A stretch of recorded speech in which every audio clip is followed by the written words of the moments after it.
In British Columbia, most land is government-owned. Only 5% is private property. Now, even that 5% is threatened. Meet Gary and Fran Hackett.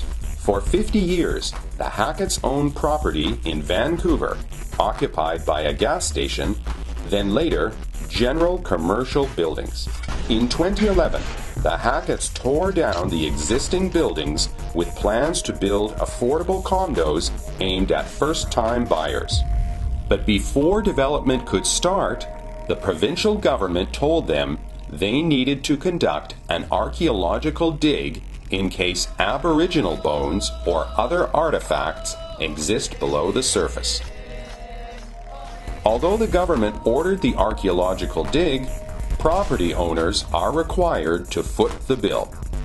The Hacketts were told the dig would cost $120,000. It ended up costing $400,000.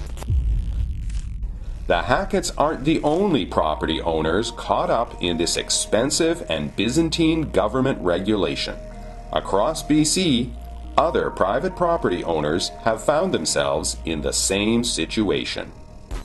In 2010, an elderly Parksville couple who needed to avoid stairs wanted to build a one-story home on their property. The government told Louise and Hereward Alex the cost of the archaeological dig would be $4,000. But the final bill was $35,000. In 2012, Dwayne Shaw, manager of Victoria's Mill Bay Marina, spent between $250,000 and $300,000 for a government-mandated archaeological dig that lasted 4 months. In 2013, Kamloops winery owners Ed and Vicky Collett have already spent $250,000 on a required archaeological dig, and they estimate further costs of $40,000 still to come. In 2007, Wendy McKay and her husband wanted to tear down her parents' house in Oak Bay and build a new home. They too were told by the provincial government to conduct an archaeological dig, initially estimated to cost $67,000.